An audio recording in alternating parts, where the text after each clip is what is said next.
അസ്സലാമലൈക്കും, welcome back. ഇന്നത്തെ നമ്മുടെ റെസിപ്പി നമ്മൾ കോഴിക്കോട്ടെ സ്പെഷ്യൽ ആയിട്ടുള്ള ദം ബിരിയാണിയാണ്. പിന്നെ ഈ ഒരു ബിരിയാണീൻ്റെ ഹൈലൈറ്റ് എന്ന് പറയുന്നത് വളരെ കുറഞ്ഞ ഇൻഗ്രീഡിയൻസ് വെച്ച് 30 മിനിറ്റിൽ രുചി ഒട്ടും തന്നെ കുറയാണ്ടാണ് കേട്ടോ ഇത് തയ്യാറാക്കിയിട്ടുള്ളത്.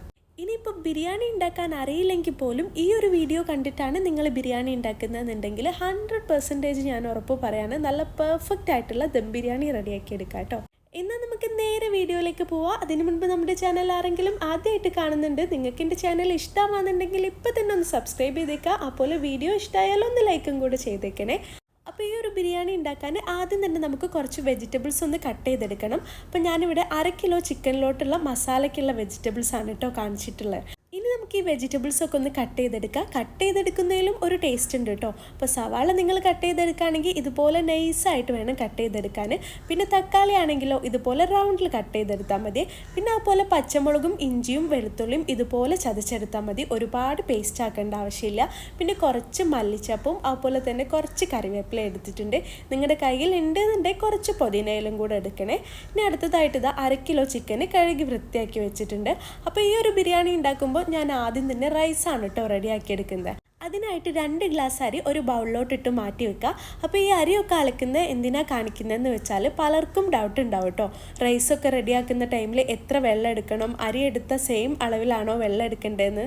അപ്പോൾ ആ ഒരു ഡൗട്ടും കൂടെ ക്ലിയർ ആവാൻ വേണ്ടിയിട്ടാണ് ഞാനിത് ഡീറ്റെയിൽ ആയിട്ട് കാണിച്ചു തരുന്നത്. ഇനിയിപ്പോൾ ഒരു പാത്രം അടുപ്പിൽ വെക്കുക. പാത്രം നല്ല രീതിക്ക് ചൂടായി വന്നാൽ കുറച്ച് ഓയിൽ ഒഴിച്ചു കൊടുക്കുക.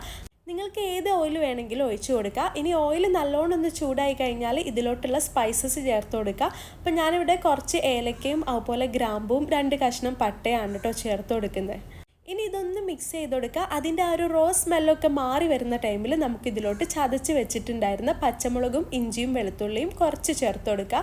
അതുപോലെ തന്നെ കുറച്ച് സവാളയും കൂടെ ചേർത്ത് കൊടുക്കുക കേട്ടോ. എന്നിട്ട് ഇതുപോലെ ഒന്ന് മിക്സ് ചെയ്ത് കൊടുക്കുക. ഈ ഒരു റൈസിന് നല്ല ഫ്ലേവർ ആയിരിക്കും കേട്ടോ ഉണ്ടാവുക.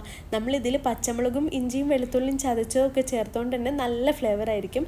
ഇനിയിപ്പോൾ അതിൻ്റെ പച്ചമണമൊക്കെ മാറി വരുന്ന ടൈമിൽ നമുക്ക് ഇതിലോട്ടുള്ള വെള്ളം ചേർത്ത് കൊടുക്കുക. അപ്പം ഞാനിവിടെ 2 ഗ്ലാസ് അരിക്ക് 3 ഗ്ലാസ് വെള്ളമാണ് കേട്ടോ ചേർത്ത് കൊടുക്കുന്നത്. അപ്പം നിങ്ങൾ വെള്ളം എടുക്കുമ്പോഴും ഇതേ രീതിക്ക് തന്നെ എടുത്താൽ മതി കേട്ടോ. ഇപ്പം പലർക്കും ഡൗട്ട് ഉണ്ടാവും വെള്ളം കുറഞ്ഞു പോകുമെന്നൊക്കെ, പക്ഷെ അതൊന്നും ഉണ്ടാവില്ല, കറക്റ്റ് തന്നെ ആയിരിക്കും കേട്ടോ. ഇനി അതിലോട്ട് ആവശ്യത്തിനുള്ള ഉപ്പും കൂടെ ചേർത്ത് അടച്ച് വെച്ച് ഈ വെള്ളം ഒന്ന് തിളപ്പിച്ചെടുക്കുക. അപ്പോൾ വെള്ളം നന്നായി തിളച്ച് വന്നിട്ടുണ്ട്. ഈ ഒരു ടൈമിൽ നമുക്ക് അരി ഒന്ന് കഴുകിയെടുക്കാം. ഞാൻ എടുത്തിട്ടുള്ളത് കോല റൈസാണ് കേട്ടോ. അപ്പോൾ നിങ്ങൾക്ക് വേണമെങ്കിൽ കൈമ റൈസ് വേണമെങ്കിലും എടുക്കുക. ഏത് റൈസാണെങ്കിലും ഞാൻ ഈ പറഞ്ഞ രീതിക്ക് തന്നെ ഫോളോ ചെയ്താൽ മതി. ഇനിയിപ്പോൾ അരിയൊക്കെ കഴുകിയിട്ട് ഒരു പാത്രത്തിലോട്ട് ഇതുപോലെ ഊറ്റി വെച്ചിട്ടുണ്ട്. ഇനി നമുക്ക് ഈ അരിയിലുള്ള കംപ്ലീറ്റ് വെള്ളവും പോയതിന് ശേഷം ഈ ഒരു വെള്ളത്തിലോട്ട് ചേർത്ത് കൊടുക്കുക. എന്നിട്ട് പതുക്കെ ഒന്ന് മിക്സ് ചെയ്ത് കൊടുക്കുക കേട്ടോ. പിന്നെ ഈ ഒരു റൈസ് ഉണ്ടാക്കുമ്പോൾ ശ്രദ്ധിക്കേണ്ട ഒരു കാര്യം എന്താണെന്ന് വെച്ചാൽ ഹൈ ഫ്ലെയിമിലാക്കിയിട്ട് വേണം കേട്ടോ കുക്ക് ചെയ്തെടുക്കാൻ. അപ്പം നമ്മൾ അരി ഇടുന്ന ആ ഒരു ടൈമിൽ തന്നെ ഹൈ ഫ്ലെയിമിലാക്കി കൊടുക്കുക. എന്നിട്ട് നന്നായി തിളച്ച് വന്നതിന് ശേഷം ഒന്ന് മിക്സ് ചെയ്ത് കൊടുക്കുക. എന്നിട്ട് ഇതിലോട്ട് അരമുറി ചെറുനാരങ്ങയുടെ നീര് കുരുവൊക്കെ കളഞ്ഞിട്ട് അതും കൂടെ ചേർത്ത് കൊടുക്കുക. എന്നിട്ടൊന്ന് മിക്സ് ചെയ്തിട്ട് വീണ്ടും ഒന്ന് അടച്ച് വെക്കുക. നമ്മൾ സാധാ നെയ്ച്ചോറൊക്കെ ഉണ്ടാക്കുന്ന ടൈമിൽ ഒരു 3-4 തവണയെങ്കിലും ഇളക്കി കൊടുക്കണ്ടേ. പക്ഷേ ഈ ഒരു റൈസ് ഉണ്ടാക്കുമ്പം അതിൻ്റെ ഒന്നും ആവശ്യമില്ല കേട്ടോ. 2 തവണ മാത്രം ഒന്ന് ഇളക്കി കൊടുത്താൽ മതി. ഇതിലുള്ള വെള്ളമൊക്കെ കുറഞ്ഞെന്ന് കണ്ടാൽ പിന്നെ ലോ ഫ്ലെയിമിലാക്കി കൊടുക്കുക. തീ നല്ലോണം ഒന്ന് കുറച്ച് കൊടുക്കുക കേട്ടോ. അപ്പോൾ ഒരു 5 മിനിറ്റ് കൊണ്ട് തന്നെ നമ്മുടെ റൈസ് റെഡി ആയിട്ടുണ്ട്. അപ്പോൾ നിങ്ങൾക്ക് ഫസ്റ്റ് കാണുമ്പോൾ ഇത് വെന്തിട്ടില്ല എന്നൊക്കെ തോന്നും, പക്ഷേ നമുക്കിത് ദം ചെയ്തെടുക്കാനുള്ളതുകൊണ്ട് തന്നെ നമുക്ക് ഇത്രയും വേവ് മതി കേട്ടോ. ഒരു 70% ഒക്കെ കുക്കായിട്ടുള്ളൂ, അത്രയും കിട്ടിയാൽ മതി. ഇനി നമ്മൾ ഏത് പാത്രത്തിലാണ് ദം ചെയ്തെടുക്കുന്നത് ആ ഒരു പാത്രത്തിലോട്ട് കുറച്ച് ഓയിൽ ചേർത്ത് കൊടുക്കുക കേട്ടോ. ഞാനിവിടെ കുറച്ച് അധികം തന്നെ ഓയിൽ ചേർക്കുന്നുണ്ട്. എന്തിനാന്ന് വെച്ചാൽ നമുക്ക് ഇതിലോട്ടുള്ള സവാളയും കാഷ്യൂ നട്ട്സും റൈസിൻസും ഒക്കെ ഒന്ന് ഫ്രൈ ചെയ്തെടുക്കാൻ വേണ്ടിയിട്ടാണ്. അപ്പോൾ ഞാനിതിലോട്ട് കുറച്ച് കാഷ്യൂ നട്ട്സ് ചേർത്ത് കൊടുക്കുന്നുണ്ട്. കാഷ്യൂ നട്ട്സ് ഒരു ഗോൾഡൻ കളർ ആവുന്ന ടൈമിൽ നമുക്കിതിലോട്ട് റൈസിൻസും കൂടെ ചേർത്ത് കൊടുക്കാം കേട്ടോ. അപ്പോൾ റൈസിൻസ് എന്തിനാണ് ലാസ്റ്റ് ചേർക്കുന്നതെന്ന് വെച്ചാൽ അത് പെട്ടെന്ന് തന്നെ കരിഞ്ഞു പോവും. അപ്പോൾ നമ്മളിങ്ങനെ കാഷ്യൂ ഒന്ന് കളറ് മാറി വരുന്ന ടൈമിൽ റൈസിൻസ് ചേർക്കുന്നതായിരിക്കും നന്നാവുക. ഇനിയിപ്പോൾ രണ്ടും നമ്മളൊരു പ്ലേറ്റിലോട്ട് മാറ്റി വെച്ചിട്ടുണ്ട്. അടുത്തതായിട്ട് നമുക്കിതിലോട്ട് സവാള ചേർത്ത് കൊടുക്കുക. അപ്പോൾ ഞാനിവിടെ ചോറിലേക്കുള്ള സവാളയും അതുപോലെ തന്നെ ദം ചെയ്തെടുക്കുമ്പോൾ വെക്കാനുള്ള സവാളയും ഒരുമിച്ചിട്ടാണ് കേട്ടോ ചേർത്ത് കൊടുക്കുന്നത്. അപ്പോൾ മീഡിയം ടു ഹൈ ഫ്ലെയിമിലാക്കിയിട്ട് ഒന്ന് ഫ്രൈ ചെയ്തെടുത്താൽ മതി. സവാളയുടെ കളറ് മാറി ഇതുപോലെ ഒരു ഗോൾഡൻ ബ്രൗൺ കളർ ആവുന്ന ടൈമിൽ നമുക്ക് സവാള മറ്റൊരു പ്ലേറ്റിലോട്ട് മാറ്റി കൊടുക്കാം കേട്ടോ. അപ്പോൾ ഞാനിതാ മൊത്തമായിട്ടും ഒരു പ്ലേറ്റിലോട്ട് മാറ്റി വെച്ചിട്ടുണ്ട്. ഇനി സെയിം ഓയിലിലോട്ട് ബാക്കി വരുന്ന സവാളയും കൂടെ ചേർത്തൊന്ന് മിക്സ് ചെയ്ത് കൊടുക്കുക. അപ്പം നമ്മൾ സവാള ചേർത്ത് മിക്സ് ചെയ്യുന്ന സമയത്ത് മീഡിയം ഫ്ലെയിമിലാക്കി കൊടുക്കുക കേട്ടോ.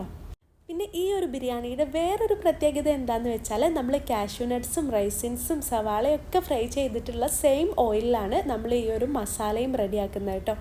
അപ്പോൾ അതുകൊണ്ട് തന്നെ നല്ലൊരു ഫ്ലേവർ ആയിരിക്കും നമ്മുടെ റൈസിനും മസാലയ്ക്കും ഒക്കെ ഉണ്ടാവുക. ഇനിയിപ്പോൾ ഇതാ പച്ചമുളകും ചേർത്ത് നല്ല രീതിക്ക് തന്നെ ഒന്ന് മിക്സ് ചെയ്ത ശേഷം ഇതൊന്ന് അടച്ചു വെക്കുക. ഒരു 5 മിനിറ്റൊക്കെ അടച്ചു വെച്ചാൽ മതി. 5 മിനിറ്റ് കൊണ്ട് തന്നെ നമ്മുടെ സവാളയൊക്കെ നല്ല രീതിയിൽ വഴന്ന് വന്നിട്ടുണ്ടാവും. ഇപ്പം നല്ലൊരു സ്മെല്ലൊക്കെ വരും കേട്ടോ. ഈ ഒരു ടൈമിൽ നമുക്കിതിലോട്ട് ആവശ്യത്തിനുള്ള ഉപ്പും കൂടെ ചേർത്ത് കൊടുക്കുക. ഇനി ഇതിലോട്ട് 1/4 ടീസ്പൂൺ കുരുമുളക് പൊടിച്ചതും 1/2 ടീസ്പൂൺ വലിയ ജീരകം പൊടിച്ചതും 1/2 ടീസ്പൂൺ ബിരിയാണി മസാലയും കൂടെ ചേർത്ത് നല്ല രീതിക്ക് തന്നെ ഒന്ന് മിക്സ് ചെയ്ത് കൊടുക്കുക. നമ്മൾ സാധാ ബിരിയാണി വെക്കുമ്പോൾ ഒരുപാട് മസാലകളൊക്കെ ചേർക്കൂലേ, പക്ഷേ ഈ ഒരു ബിരിയാണി വെക്കുന്ന ടൈമിൽ ഈ 3 മസാല പൗഡർ മാത്രം ചേർക്കുന്നുള്ളൂ കേട്ടോ. അപ്പോൾ ഈ മസാല പൗഡർ ചേർത്തിട്ട് നല്ല രീതിക്ക് തന്നെ ഒന്ന് മിക്സ് ചെയ്ത് കൊടുക്കുക. എന്നിട്ട് ഒരു 1/4 ടീസ്പൂൺ മഞ്ഞൾപ്പൊടിയും കൂടെ ചേർക്കുന്നുണ്ട്. ഇനി ഇതാ നമ്മൾ നേരത്തെ കട്ട് ചെയ്ത് വെച്ചിട്ടുള്ള ആ ഒരു തക്കാളിയും കൂടെ ചേർത്ത് നല്ല രീതിക്ക് തന്നെ ഒന്ന് മിക്സ് ചെയ്ത് കൊടുക്കുക. എന്നിട്ട് നമുക്കിതൊന്ന് അടച്ചു വെക്കാം. ഒരു 3 മിനിറ്റ് കൊണ്ട് തന്നെ തക്കാളിയൊക്കെ നല്ല രീതിക്ക് തന്നെ കുക്കായി കിട്ടും. അതെന്താണെന്ന് വെച്ചാൽ നമ്മൾ അത്രയും നൈസായിട്ടാണ് കേട്ടോ കട്ട് ചെയ്തെടുത്തിട്ടുള്ളത്. അപ്പോൾ ഇതാ ഒരു 3 മിനിറ്റ് ഒന്ന് അടച്ചു വെക്കുന്നുണ്ട്. 3 മിനിറ്റിന് ശേഷം നമ്മുടെ തക്കാളിയൊക്കെ കുക്കായി വന്നിട്ടുണ്ട് കേട്ടോ. ഇനി ഇതിലോട്ട് നമുക്ക് നേരത്തെ മാറ്റി വെച്ചിട്ടുണ്ടായിരുന്ന ആ ഒരു ചിക്കനും കൂടെ ചേർത്ത് കൊടുക്കുക. അപ്പോൾ ഞാൻ 1/2 കിലോ ചിക്കനിലേക്കുള്ള അളവാണ് കേട്ടോ കാണിക്കുന്നത്. അപ്പോൾ നിങ്ങൾ ചിക്കന് കൂട്ടിയെടുക്കാമെന്നുണ്ടെങ്കിൽ ഇൻഗ്രീഡിയൻസിൻ്റെ അളവൊക്കെ ഒന്ന് കൂട്ടിയെടുക്കുക. പിന്നെ ചിക്കൻ ചേർത്ത് കഴിഞ്ഞാൽ തീ നല്ലോണം അങ്ങ് കൂട്ടി കൊടുക്കുക. നമ്മുടെ ചിക്കൻ്റെ ആ ഒരു പിങ്ക് കളറൊക്കെ മാറി വൈറ്റ് കളർ ആവുന്നവരെ തീ കൂട്ടി തന്നെ കൊടുക്കുക കേട്ടോ. ഇനി ഇതൊന്ന് അടച്ചു വെക്കുക. ഒരു 2 മിനിറ്റ് കൊണ്ട് തന്നെ നമ്മുടെ ചിക്കൻ്റെ കളറൊക്കെ മാറി ചിക്കനിന് കുറച്ച് വെള്ളമൊക്കെ ഇറങ്ങി വരും കേട്ടോ. അപ്പം നമ്മൾ ഈ ഒരു മസാലയിൽ എക്സ്ട്രാ വെള്ളമൊന്നും ചേർക്കുന്നില്ല. ഇതുപോലെ ചിക്കൻ്റെ വെള്ളം ഇറങ്ങി വരും. ഈ ഒരു ടൈമിൽ നമുക്ക് ഇതിലോട്ടുള്ള തൈര് ചേർത്ത് കൊടുക്കാം. ഞാനിവിടെ 250 ml കപ്പാണ് എടുത്തിട്ടുള്ളത്. അപ്പോൾ 1/2 കിലോ ചിക്കൻ എടുക്കുമ്പോൾ 250 ml തൈരിന് ചേർത്ത് കൊടുക്കുക. ഇനി നമ്മൾ നേരത്തെ ഫ്രൈ ചെയ്ത് വെച്ചിട്ടുണ്ടായിരുന്ന സവാളയിൽ നിന്നും പകുതിയോളം ഈ ഒരു ടൈമിൽ ചേർത്ത് കൊടുക്കുക കേട്ടോ. അപ്പോൾ നമ്മളിങ്ങനെ പൊരിച്ച സവാള ചേർക്കുന്ന സമയത്ത് നല്ലൊരു ഫ്ലേവർ ആയിരിക്കും നമ്മുടെ ബിരിയാണിക്ക് ഉണ്ടാവുക.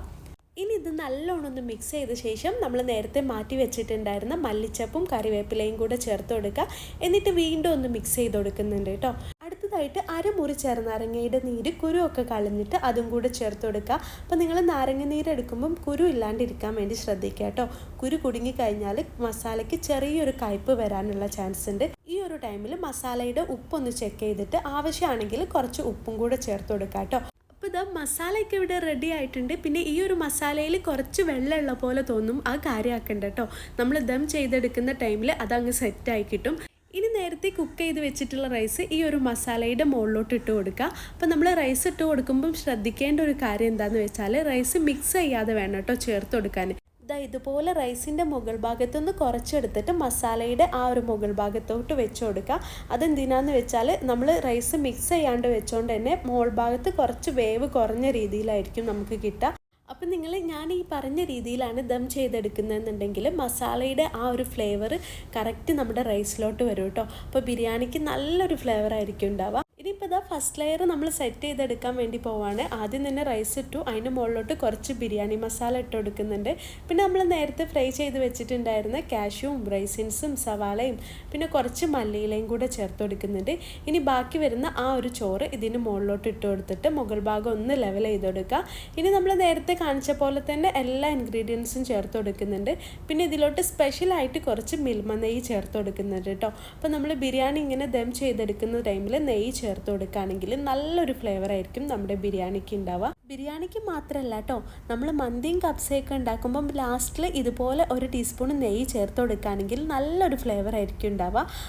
അപ്പോൾ ഇത് സെക്കൻഡ് ലെയറും കൂടി സെറ്റ് ചെയ്തെടുക്കാൻ വേണ്ടി പോവാണ് കേട്ടോ. നമ്മൾ നേരത്തെ ഫ്രൈ ചെയ്ത് വെച്ചിട്ടുണ്ടായിരുന്ന എല്ലാ ഇൻഗ്രീഡിയൻസും ചേർത്ത് കൊടുക്കുന്നുണ്ട്. ഇനി ഇതൊന്ന് അടച്ചു വെക്കുക. നിങ്ങൾക്ക് വേണമെങ്കിൽ ഫോയിൽ പേപ്പർ കൊണ്ടൊക്കെ കവർ ചെയ്യുക കേട്ടോ. എന്നിട്ടൊരു 10 മിനിറ്റ് ലോ ഫ്ലെയിമിൽ തന്നെ വെച്ച് കൊടുക്കുക. പിന്നെ നിങ്ങൾ ദം ചെയ്തെടുക്കാൻ വേണ്ടി വെക്കുമ്പം അടിയിൽ വേണമെങ്കിൽ ഒരു തട്ടോ അല്ലെങ്കിൽ ഒരു ദോശക്കല്ലൊക്കെ വെക്കാം കേട്ടോ. അപ്പോൾ ഇതാ 10 മിനിറ്റിന് ശേഷം നമ്മുടെ ബിരിയാണി റെഡി ആയിട്ടുണ്ട്. നല്ല സ്മെല്ലാണ് കേട്ടോ. നിങ്ങൾ ഈ ഒരു ബിരിയാണി ഒരിക്കലെങ്കിലും ട്രൈ ചെയ്ത് നോക്കണം. അപ്പോഴേ നിങ്ങൾക്ക് മനസ്സിലാവുള്ളൂ. നല്ല അടിപൊളി സ്മെല്ലാണ് കേട്ടോ. അപ്പം ഞാനിത് അത്യാവശ്യം ചൂടാറിയ ശേഷം മാത്രമാണ് ദം പൊളിച്ചിട്ടുള്ളത്. ഇനി നിങ്ങൾ ചൂടോട് കൂടി കഴിക്കാമെന്നുണ്ടെങ്കിൽ നമ്മൾ കല്യാണ വീട്ടിലൊക്കെ വെക്കുന്ന ബിരിയാണി ഇല്ലേ, അതിൻ്റെ അതേ ഒരു ടേസ്റ്റാണ് കേട്ടോ. ഒരു പക്ഷേ നിങ്ങളിത് കഴിച്ചാൽ പറയും അതിനേക്കാൾ ടേസ്റ്റാണെന്ന്, അത്രയ്ക്ക് ടേസ്റ്റാണ്. ഇനിയിപ്പോൾ ഇതാ ഞാൻ അതിലുള്ള റൈസ് മൊത്തമായിട്ടും ഒരു പാത്രത്തിലോട്ട് മാറ്റി കൊടുത്തിട്ടുണ്ട്. ഇത് നമ്മൾ നേരത്തെ റൈസ് ഉണ്ടാക്കിയിട്ടുള്ള ആ ഒരു പാത്രമാണ്. ഇനിയിപ്പോൾ അടുത്തതായിട്ട് നമുക്ക് ആ ഒരു മസാല ഒന്ന് മിക്സ് ചെയ്തെടുക്കാം. അപ്പോൾ ഇതാ മസാലയും നല്ല രീതിയിൽ തന്നെ സെറ്റായി വന്നിട്ടുണ്ട്. ഇനി ഈ ഒരു മസാല ഉണ്ടാക്കിയിട്ടുള്ള സെയിം പാത്രത്തിലോട്ട് നമ്മൾ നേരത്തെ മാറ്റി വെച്ചിട്ടുണ്ടായിരുന്ന ആ ഒരു റൈസ് മൊത്തമായിട്ട് ഇട്ട് കൊടുക്കുക. എന്നിട്ട് നല്ല രീതിക്ക് തന്നെ ഒന്ന് മിക്സ് ചെയ്ത് കൊടുക്കുക കേട്ടോ. അപ്പോൾ നമ്മൾ ഇങ്ങനെ ചെയ്യുമ്പോൾ മസാലയുടെ ആ ഒരു ഫ്ലേവർ നമ്മുടെ ഈ ഒരു റൈസിലും കൂടെ കിട്ടും. അപ്പോൾ ഇതാ റൈസ് നല്ല പെർഫെക്റ്റ് ആയിട്ട് തന്നെയാണ് കിട്ടിയിട്ടുള്ളത്. ഇപ്പോൾ നിങ്ങൾക്ക് കാണാൻ പറ്റുമല്ലോ റൈസ് എത്രത്തോളം നന്നായിട്ടാണ് കിട്ടിയിട്ടുള്ളതെന്ന്. പിന്നെ ഈ ഒരു റൈസിൻ്റെ കളർ കണ്ടാലും നിങ്ങൾക്കൊക്കെ മനസ്സിലാവല്ലോ, നമ്മുടെ കല്യാണ വീട്ടിലൊക്കെ പോയി കഴിക്കുന്ന അതേ രീതിക്കുള്ള ഒരു റൈസായിട്ടാണ് കേട്ടോ കിട്ടിയിട്ടുള്ളത്. അപ്പോൾ ഇതാ നമ്മുടെ ടേസ്റ്റി ആയിട്ടുള്ള കോഴിക്കോടൻ ദം ബിരിയാണി ഇവിടെ റെഡി ആയിട്ടുണ്ട്. അതും വെറും 30 മിനിറ്റ് കൊണ്ട് കേട്ടോ. അപ്പോൾ ടോട്ടൽ ടൈം കൂട്ടാണെങ്കിലും നിങ്ങൾക്ക് മനസ്സിലാവും, ഞാനിത് വെറും 30 മിനിറ്റിലാണ് തയ്യാറാക്കിയിട്ടുള്ളത്. നല്ല പെർഫെക്റ്റ് ആയിട്ടുള്ള ഒരു ബിരിയാണി റെസിപ്പിയാണ് കേട്ടോ ഇത്. നമ്മുടെ വീട്ടിൽ പെട്ടെന്നൊരു ഗസ്റ്റ് വരാണ്, അല്ലെങ്കിൽ കുട്ടികൾക്ക് ലഞ്ച് ബോക്സിനൊക്കെ കൊടുത്തു വിടാൻ പറ്റിയിട്ടുള്ള നല്ലൊരു അടിപൊളി റെസിപ്പിയാണ് കേട്ടോ ഇത്. അപ്പോൾ എല്ലാവരും മസ്റ്റ് ടൈം ട്രൈ ചെയ്ത് നോക്കാം. ട്രൈ ചെയ്താൽ മാത്രം പോരാ, എനിക്ക് ഫീഡ്ബാക്കും കൂടെ അറിയിക്കുക. ഇൻഷാ അല്ലാഹ് ഇന്നത്തെ നമ്മുടെ വീഡിയോ ഇത്രയേ ഉള്ളൂ. പുതിയ നല്ലൊരു വീഡിയോ ആയിട്ട് അല്ലെങ്കിൽ നല്ലൊരു വ്ലോഗുമായിട്ട് നമുക്ക് വീണ്ടും കാണാം. Take care, by.